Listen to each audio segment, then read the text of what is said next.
special town hall. This is a special town hall because I get to interview John and ask Okay. him some questions about what's been going on. Of course, I have to confess that John collaborated on the interview and how it's going to go. So, of course, we have a little bit of a plan, but it's a nice opportunity to do a different format for the town hall. So I think we'll kick it off with talking about John's recent travels to Europe and how productive they were. The executive committee has had the opportunity to hear a little bit about it, but he hit a variety of countries with some days off in between, had a lot of really productive conversations, and particularly went to the EAIE, that doesn't roll off my tongue, the EAIE conference, which I understand is the sort of the European equivalent of NAFSA. So I'm interested to hear how that went myself and wondering how the sense of the world is in Europe when they're looking toward our side of the pond. What did you find, John? So give us a full Yeah. report. Okay, I'll do my best. And thank you again for commiserating and working with me on planning this. Just a kind of reminder for those listening in later that we put together the town halls specifically for the board members who don't get, like yourself actually, Lee, who don't get to participate, who aren't active in the everyday international education space and aren't always in the conferences. For the rest of you, it probably, those of you who are at the conferences, it doesn't seem like so long since we see each other, since we get to see each other all the time. But for those of you like Lee and others who are not active in the field, it is quite a long time between board meetings, and it's nice to know what's going on. So EAIE, European Association of International Education, is indeed the European NAFSA in many ways, the largest organization, the difference being it's multinational, right? And so here's the way I would say this. European partners are both concerned about what's going on in the US, but they're focused inwardly on what's going on in Europe. And that is oddly reassuring because I come from a country right now where higher education is under siege and a lot of things that were not contested are contested. And it's nice to go to a conference in Europe where everything continues to be uncontested. International education is a public good. We should invest in it. Everything is moving right along. And, you know, it's not all about us. It's one of the benefits of traveling as much as I do, is when you get in your own headspace and the space of your own country and your own culture, you go abroad and you realize, you know what, it's not all about us. At the same time, the US has a disproportionately large footprint in international education as one of the top destination and sending institutions for international students. And so what we do does reverberate, and there is concern. I'd say what mostly, and again, Leah and on Charlotte can correct me here, but most of what Europe is focused on right now, and where all the money is coming from in the European Commission, is on the 64 European University Alliances, which are groups or networks of European universities, each around a specific theme, some regional, and a few include some non-EU institutions, could be US, could be from outside, anywhere outside the European Union. And there's a lot of money invested in building these up. Some of them have created actual legal entities in Brussels with the idea to eventually becoming a kind of virtual university with degrees that are issued, you know, from the alliance itself rather than the individual institution. So huge amount of work and effort and emphasis placed on that, I think. And I know that Leah, so let's just do this. Leah can tell us what University Alliance Católica is in, and then Charlotte can tell us what hers is, because I know you're both in one. Should I start, Leah? Go ahead. Yes. We are in UniWell, European University for Wellbeing, and that is Linnaeus. It's the University of Florence, University of Cologne, Warsaw Medical, Birmingham, which is not in the EU, but still, the University of Murcia, the University of Santiago de Compostela, INALCO in Paris, and the University of Nantes, and also the University of Constance. So and Semmelweis in Budapest. So we are a fair, large, and very active association with not a Brussels legal entity, but a German legal entity. And the Ah. collaborations also with the Teachers College of Columbia. So you even have a U.S. External member. Mhm. And Leia, I think Catholic is, but I forget the one. Well, kind of, sort of. So we are part of a special group called Sacrum. That is one of Catholic universities. So it is an sort of, it's not really a European alliance. So I wouldn't equate the two, but it was a strategic decision from our university to join that one and focus on that particular group. And it regards research, academic programming, 360-degree. If asked, I can provide further information, but I do not have it right here on the top Yeah. of my head. It's just interesting for folks to hear about that. And already right there, and Charlotte, you can see there's two ISEP institutions in your institution because Morthia is an ISEP member, right? So, and what I does was that mean? very quick to notice actually that, Yeah. and also to think about how we could cooperate a little bit more closely than perhaps getting new members for ISEP, or perhaps finding other opportunities for collaboration. Yeah. Yeah, and that remains to be seen. There's been a little talk about that. It's fascinating. It's not certainly the focus, undergraduate short-term mobility, but it's a possibility, because so many of our European members are members of an alliance. In fact, if you're a public university and you're not part of one, it's almost a problem because that's where Yeah. all the activity is, right? And so, but what does that mean for ISEP that all of our members are engaging in this way, and can we participate or not? There's been a little bit of conversation, but not a huge focus. So I think it's something to watch. And then I think, overall, the reception to ISEP continues to be strong, despite the fact that, we have the current political climate is in the US hostile to education in general, and unpredictable, the visa processes and so on. Overall, I think, there's strong support for ISEP. We haven't lost members or anything like that. And then views of the US as a destination or a partner are really mixed. I mean, you'll hear everything, and it's just too soon in this second Trump administration to know exactly what the long-term impact is. It's just too soon because you'll hear everything, from Europeans saying, the interest in the US as a short-term destination has declined. I spent time with the president of NIIED from Korea. So that's like the Korean Ministry of Education has a whole division on international education. He said parents are more concerned than students, and that it isn't diminishing in any way interest of Korean students in the US. Australian partners, I know a couple, Australian Catholic and others Kristen and I met with, had said, oh yeah, the decline, there's a real decline in interest in going to the US. So, but these are all anecdotal, and there's really not been, it's too soon for there to be a study. A lot of relationship building at the conference. For me, a lot of it was around so many of our members with new leadership and meeting those folks and making sure that we have strong relationships. So if questions come up, concerns, they know who I am, I know who they are. There's this connection. So I spent a lot of time there. We always do a presidential dinner. Joel has talked about those being meaningful. I try to do a kind of a mix of board members who are present, longstanding ISEP members, new members, and recent partners, so that there's a bit of a mix. And we try to hopefully have some of our members and our board members talk about ISEP. So it's not just us talking about ourselves, but our members doing and our board members doing some of that work for us. A good example, I sat next to the senior international officer for La Salle. They're going to be doing one of the Goucher programs with us. Had not had the time to meet him, so we got a chance to have that conversation. So it's really more intimate kind of conversation. And then we do a large reception. This year it was kind of cleverly set up so that we did it on a boat reception with dinner. So if you were with us for the beginning, you had to stay there because you couldn't really jump off the boat in the middle of the archipelago there. And so we had quite a lot. I think there were about 120, Kristen, something like that.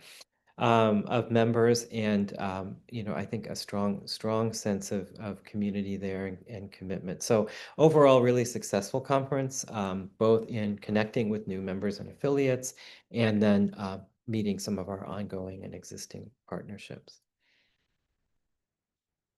Well, there's a lot of interesting material in there. I'm really interested to hear from Anne Charlotte that your university has an your network has a university from the United States, which I'm very familiar with, Teachers College at Columbia. They're the top um, advanced degree education institution. And it makes me wonder if other US institutions might want to, at least now in particular, maybe think about joining these kind of networks, which is it's not unfamiliar here. And And John, they are not a formal member, oh, okay. but with a strong collaboration, because the EU funds cannot be used outside of the EU countries. So also the University of Birmingham was a founding member of our alliance, but due to the fact that the UK is not part of the Erasmus program, they cannot receive any funds. But still, with this kind of consortium and the 60, I think it's 64 now, John, was that? Yeah, 64 is Something what I like have, that. yeah. So you can just imagine the kind of force that brings, and the money that EU is putting in.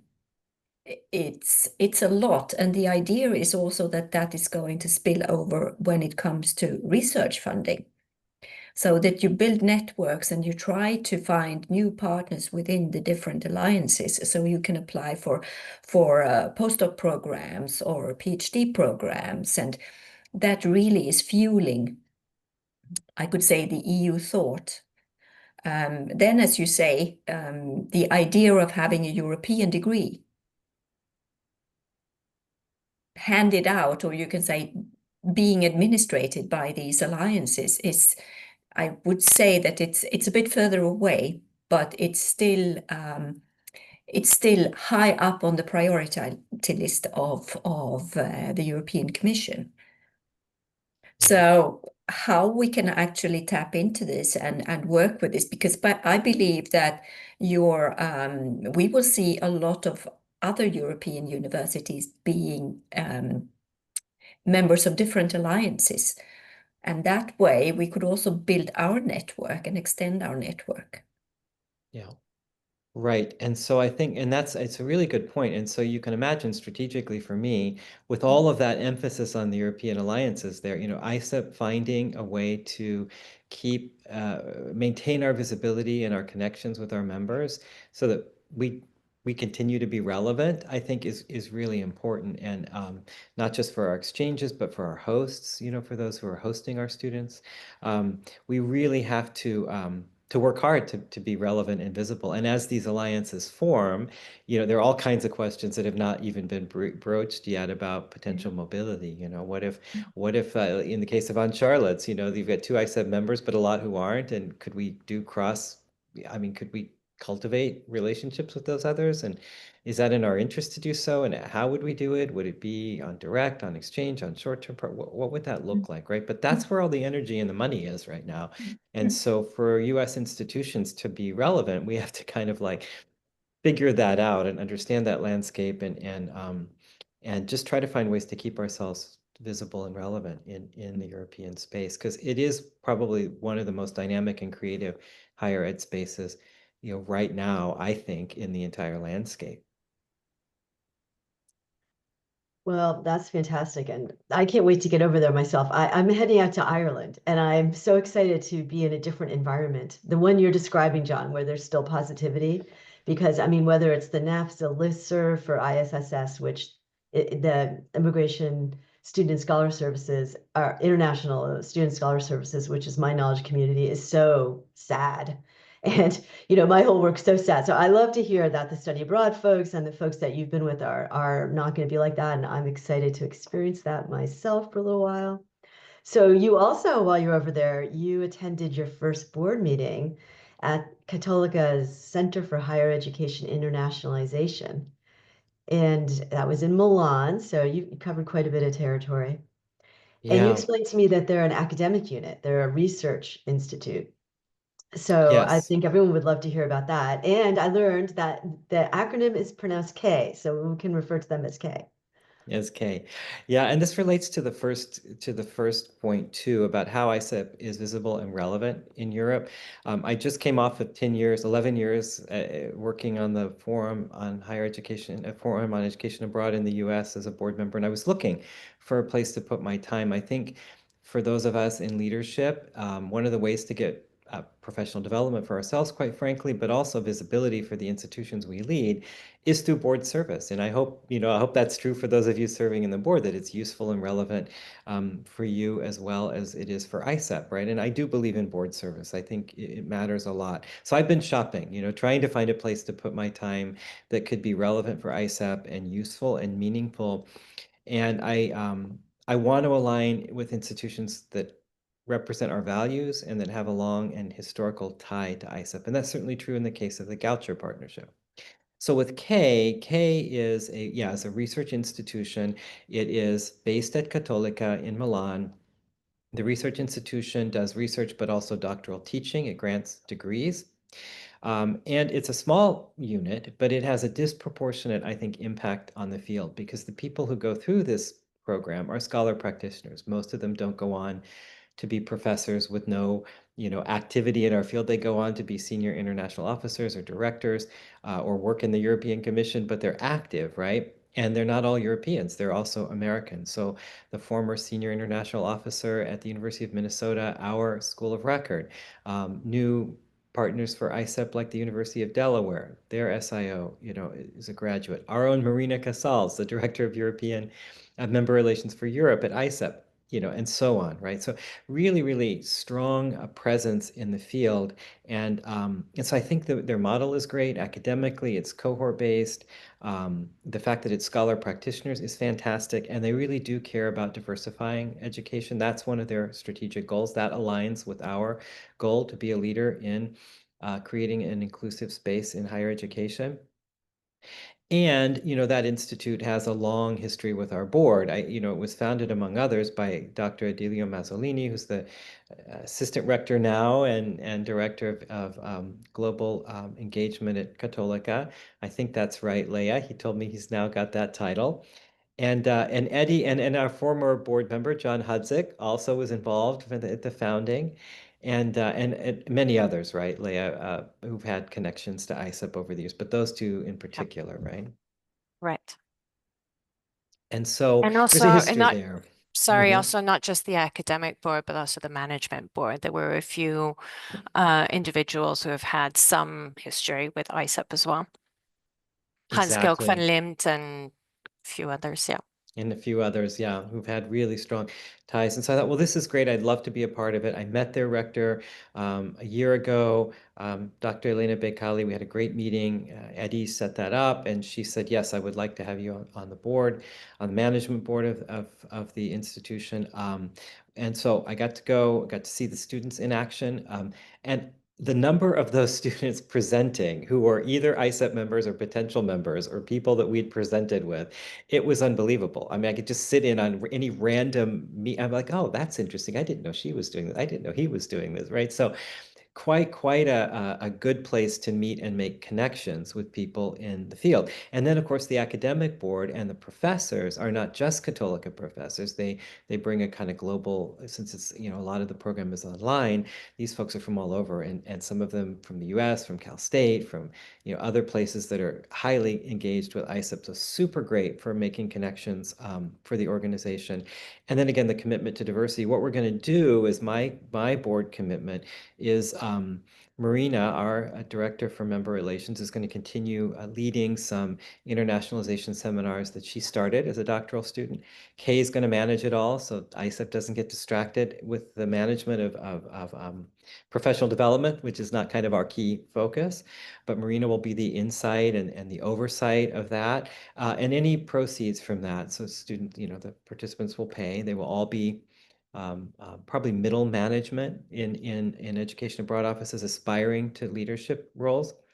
And there'll be a couple cohorts a year. Everyone who goes through will learn about ISEP, and all the proceeds from that we get will put back towards funding an underrepresented doctoral student to participate in the K. And so that's, you know, how we will be contributing. So we'll be generating our contribution from new activities, you know, won't just be writing a check, right? So it'd be through our own partnership. So I love that it's partnership. I love that it's with an institution that we have deep history with. I like that it's around a core mission of ISEP. And I love that it's a great networking opportunity to keep ISEP visible and relevant, particularly in Europe, but they have a big presence in the US as well. Thanks, John. That's all really great to hear. And that does sound like a great board for you to serve on, just for all kinds of reasons, including your own professional development, which is a very Yeah. important reason for Yeah. for all executives to also enjoy such things. But I think that's just a great place for ISEP to have you. So thank you for that. Yeah.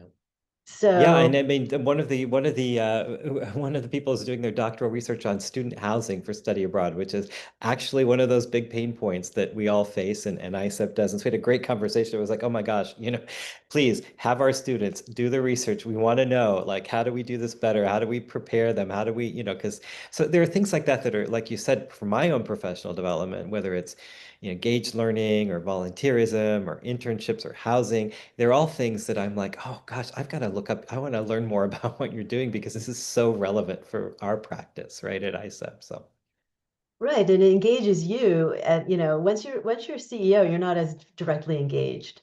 And this engages you more directly. So I think it's really fabulous and great for ISEP. So thanks for doing that and taking that on. So we already mentioned how tough things are in the US. Don't want to focus on that too much, but one topic we did want to talk about is the immigration situation for higher education in the US, and particularly this new $100,000 H-1B fee, which is completely outrageous and out of nowhere and lacks foundation in law, but I'm wearing a different hat when I say things like that. I can report to you that we know a few things now about this $100,000 fee that are directly relevant to our meeting here. One is that it is not being applied to changes of status or extensions of status. And what's important about that is if you're already here in the United States and you have an F1 student visa or a J1 visa for exchange visitors, you can still go get a new H-1B, and those cases are being approved. The legal foundation for this fee, to the extent there is one, but the argued legal foundation is based on travel and admission to the United States. So there's a very strong argument that it would only ever apply to anyone, or only could be applied legally under the cited law, could only be applied to people who are trying to come here from outside the United States. So right now we've confirmed that yes, if you're F1, you can still change status to H-1B, and that's a huge relief. We don't know how it will affect people coming to the United States in a couple of different ways, and this is all being sorted out through litigation. But the most important piece that's being litigated for higher education is whether this fee applies to higher education at all. And there's a very strong argument that it does not apply. Everything in the proclamation there's a section of law that allows the president to issue a proclamation blocking people from coming to the United States. That's what they cited, and that's why this really should be only about entering the United States. And in this proclamation, they only mentioned industry, the tech sector in the United States, manufacturing. They mentioned the H-1B cap lottery. Now, higher education, colleges and universities are exempt from the H-1B cap lottery. It only applies to those other types of employers that they were talking about in the proclamation. So it was a very strong indication that it would not apply to higher ed. But unfortunately, all of the guidance that's come out to implement this very vague proclamation that's full of holes, and the government agencies didn't even know what it was supposed to mean. The government agencies that have come out with guidance have been silent about higher ed. They haven't said it applies, but they haven't said it doesn't apply. And so that is part of the litigation that was commenced recently this month to just try to throw the whole thing out. And we'll see how that goes. And it's really right now a difficult time. Now, usually H-1Bs aren't needed for most faculty until the early part of the calendar year, getting ready for the coming academic year. So we're kind of in a pause state where if people are starting new jobs on academic calendar, then they aren't going to be starting their H-1Bs anyway. And this is probably the only reason that we don't have a lot more hysteria and controversy right now, that because we're sort of in a quiet time for higher ed doing H-1Bs, the institutions have been able to take a pause, do some strategy, decide how they want to fight back about this, decide how they want to engage with the government about it, if at all. But come January, it's going to become really urgent if the litigation hasn't sorted this out. So that's where that stands. And I don't know, John, if you wanted to comment on that from what you've been hearing. No, I mean that was much better than I could have done on the details. The sort of what does it mean for ISEP at the highest level, not much for the outbound students, or not anything for the outbound students. Um, I think, anything that creates fear, uncertainty, and doubt is unhelpful. And policies, like you said, that come out full of holes without clear legal foundation that create uncertainty is generally bad news. It doesn't directly impact our outbound students at all, except indirectly. Our colleges and universities' focus is on all this other stuff, right? And resources are devoted to that, and that takes the eye away from study abroad, which is what we do, right? So indirectly, that's the impact. On the inbound students, so the US, the international students coming to the United States, that's where the fear, uncertainty, and doubt it can kind of potentially impact the US as a choice, as a destination, right? Even if, as you said, the actual impact, we don't issue H-1Bs, for example, right? So it's not directly going to be relevant. But if a student were going to change their status, that kind of thing, and they're confused or they're upset, well, ISEP's got to try to respond to this. We have to have information. We have to share the information. We have to prepare our staff to answer these questions. And it takes, time, energy, and resources away from doing what we should be doing, which is creating an inclusive and accessible education abroad community, and puts that time, energy, and resources on wading through bureaucracy so that we can give good answers to the students, who might potentially be impacted. So I just, anything that creates fear, uncertainty, and doubt is never a good thing. Although ISEP directly has not been, hugely impacted by these things at this point. Well, H-1B visas are the basic professional visa that someone who graduated or completed a degree at a US institution would use if they want to stay in the United States and work, either right after completing their degree or after they've had a period of optional practical training. So if H-1B visas are going to be just ridiculously expensive because of this $100,000 fee, then folks won't be sponsoring them for people just completing a degree in most cases. And that would definitely, I think, make the US at least a less appealing place to come study. Because, Yeah. I mean, unless you just want to come for the experience and you're going back to your home country. And of course, there are plenty of people like that. But there are lots of people who are coming to study here because they want to pursue their career and their life here. And it would definitely make that transition very difficult if this fee applies. And then meanwhile, there's another legal change that has to do with H-1Bs that would also make it more difficult, which is this has already been promulgated, sent out for comment as a standard regulation, and that is that entry-level positions would have less priority in the H-1B cap visa lottery.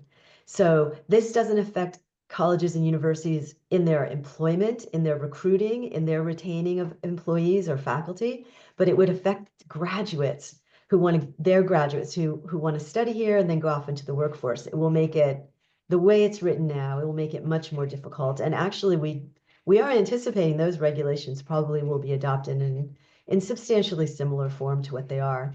So the other thing that's going on is the duration of status proposal, which also affects international students, has nothing to do with H-1B visas, but it's a procedural or administrative issue with regard to student visas. So instead of being able to get your student visa and stay here for as long as you continue to study, and then any sort of student employment that you do, like optional practical training, now you'd have a limit on the number of years you could stay, and it wouldn't cover more than probably one degree, basically, one degree program.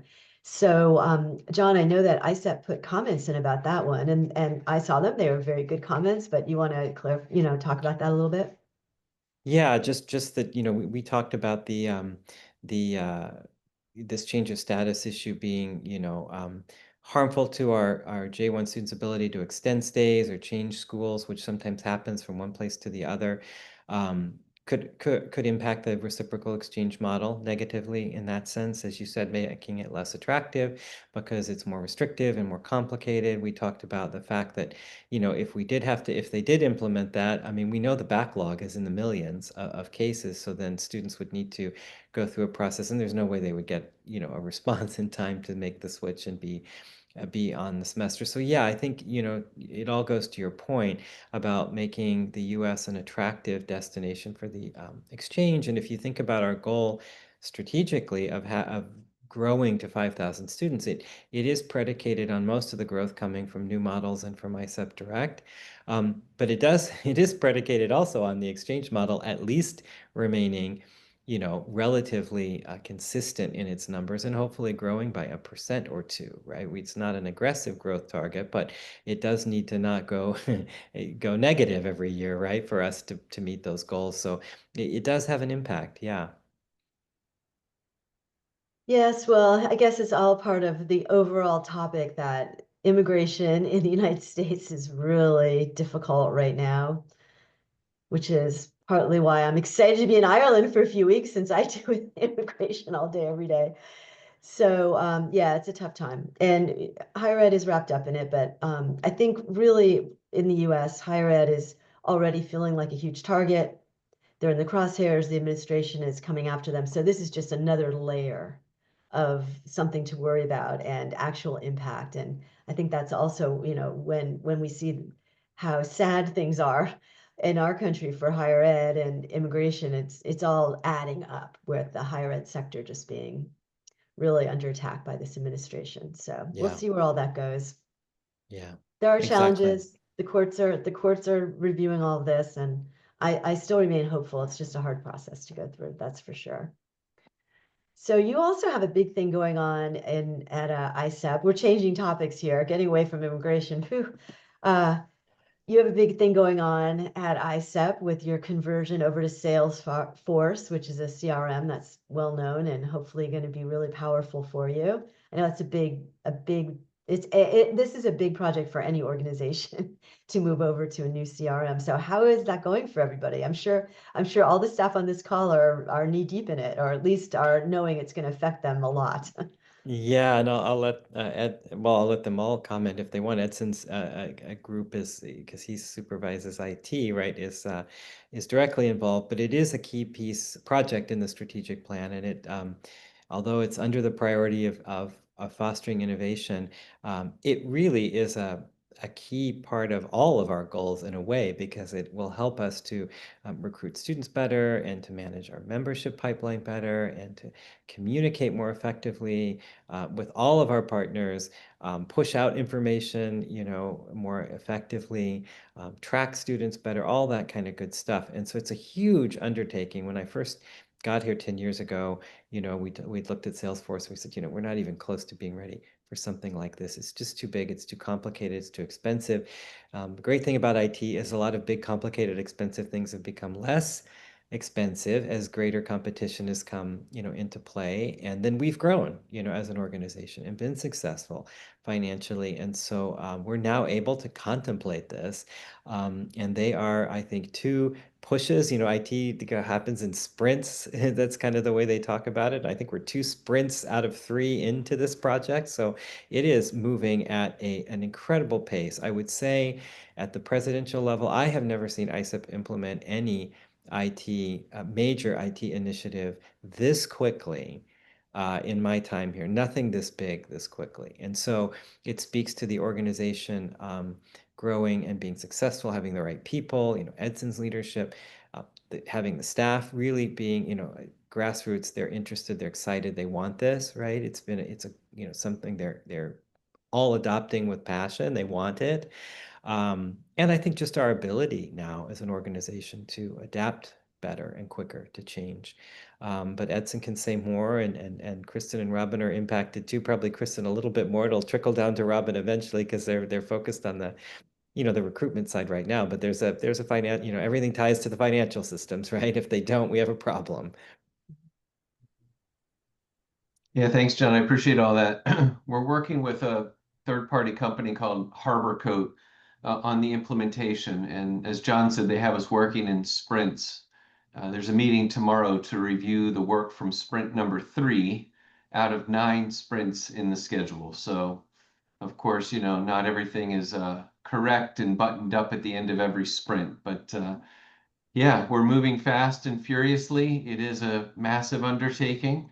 As John said, all of our constituents, students, universities, you all as board members, everybody that this organization engages with will be in Salesforce. So there's a big undertaking right now in the area of data cleanup, or data cleansing, I should say, where various staff members are being asked to go through all of our relationships at universities or what have you, and make sure all the contact information is accurate, current, you know, job titles are accurate, all of those things, because obviously we want to make sure that if we're going to do this, we're starting with a good foundation of updated data as accurately as possible. But yeah, it's a lot going on. It's exciting. We are on track as of this moment to be done and launch Salesforce in January. Train staff in December before we do that, and then come back from the holiday break and start using it, which means we'll sunset some other systems that are currently in use. So there's a lot to it. As I said, we've got a third party who's working with us, and certainly in their best interest to keep this project on schedule also. We've hired a CRM administrator, a full-time employee. That's another reason, to John's point, that we weren't in position to even contemplate this a decade ago or even 5 years ago, because it needs that FTE, not just to help with the implementation, but the implementation will get us up and running.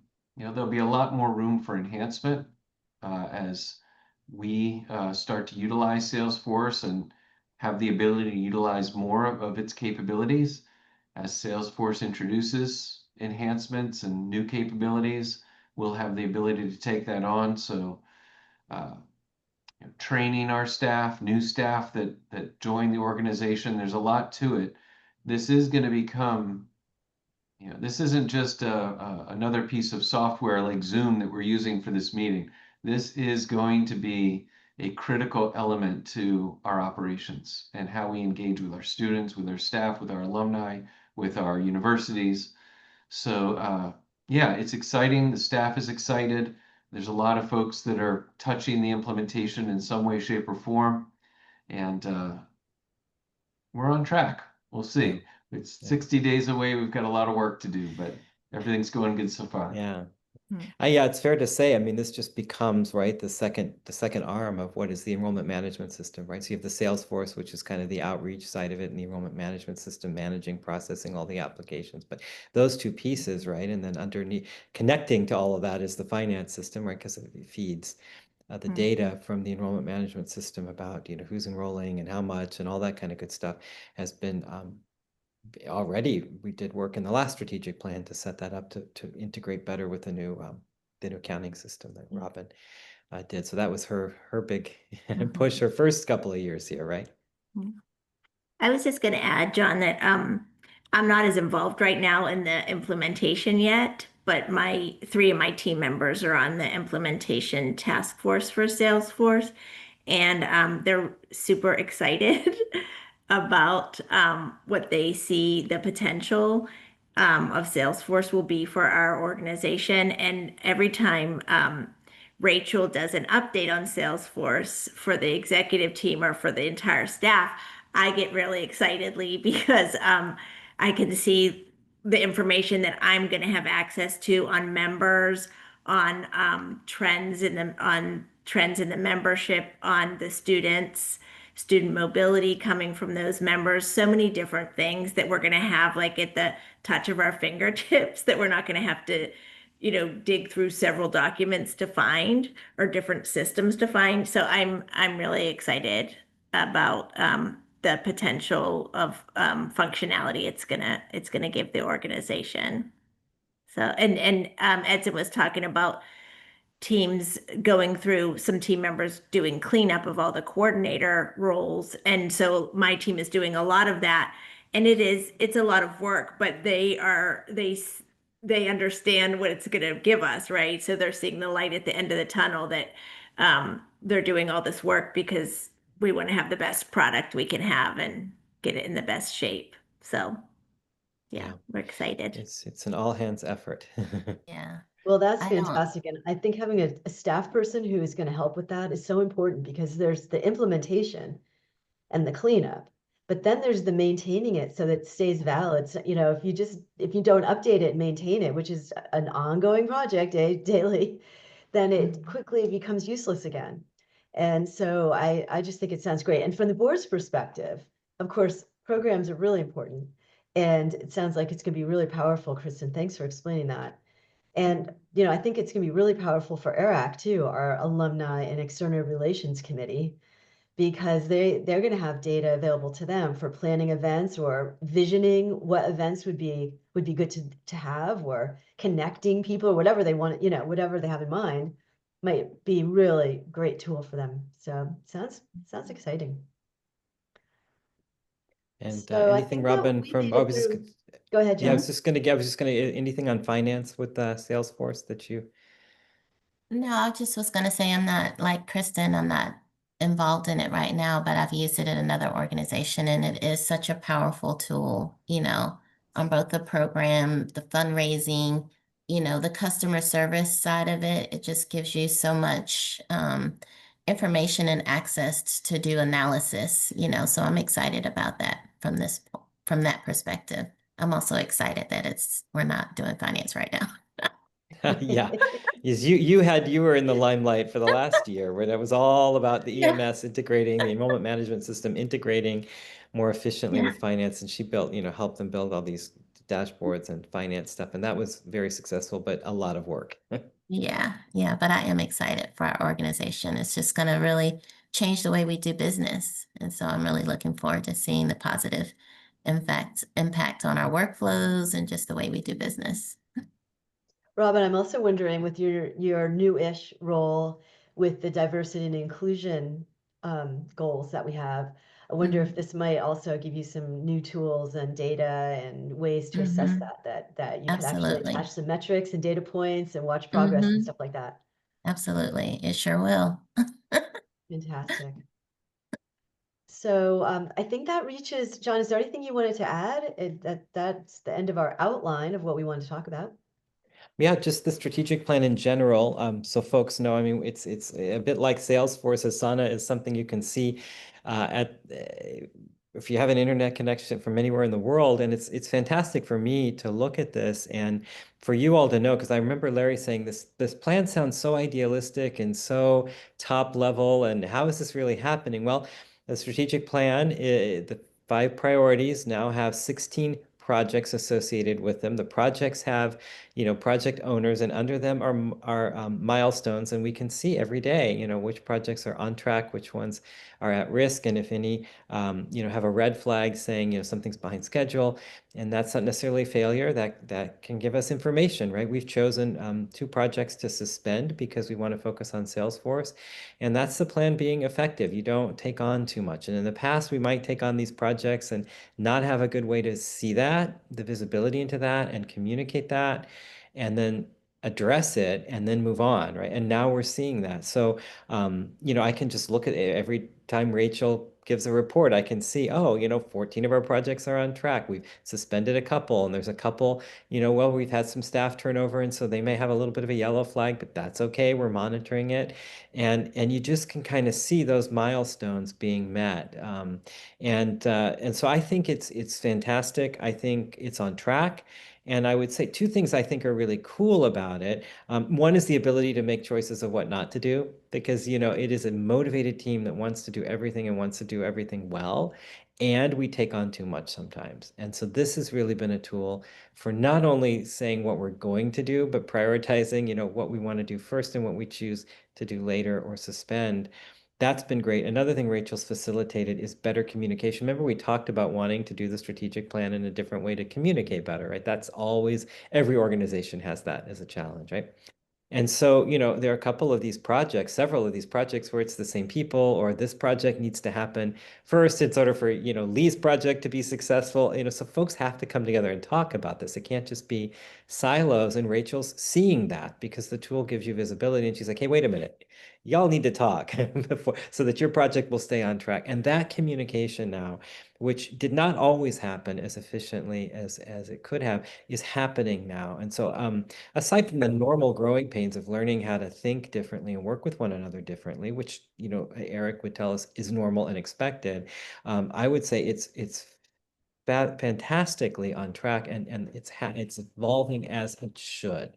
And it's just amazing for me to be more visible and more in the field and more out there, and yet feel less disconnected than I ever have. Because now I can actually see what's going on. I can look on Asana. Eventually, I'll be able to look on Salesforce, right? And see all this stuff no matter where I am. It doesn't ever feel like I'm that disconnected from what's going on. It only takes me a few minutes with my phone to look at, I've got Asana on my phone, So this has really been just exciting. And I give all of the E-team credit for what they're doing with their staff and how they're motivating them, keeping them on track, training them, encouraging them, telling them to take a breather and, it's okay, right? Everybody wants to be successful, but we're gonna miss some milestones. It's not about whether you miss or not. It's about, are we moving the organization forward towards those ultimate goals, and are we using this plan to get us there, right? Even if we use it to navigate in a different direction than we thought. And that's happening, and it's just exciting for me. It gives me a real sense of pride in the teamwork and the collaboration and the organization to see that, and to see how many projects are on track, and to see those little milestones popping up on my little radar, and see just how much how many green arrows I have, and how many that's just really it's very motivating. So kudos to the E-team and all of your staff.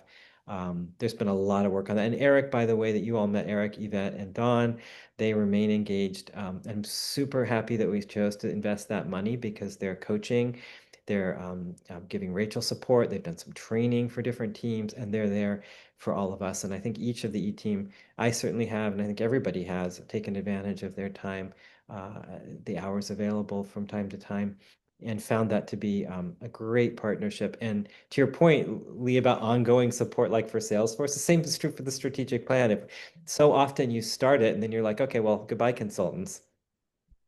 We've chosen not to this time, and I think it's been, for me so far, money extremely well spent. Yeah. That's excellent. Yeah, they seem to really add value, which is fantastic. It's been good progress, good process with a lot of progress. So it's been Yeah. great, and really have appreciated having them at the table. So Leah had told us that she was going to have to drop off at a certain time and go listen only. So I can see that she has done that.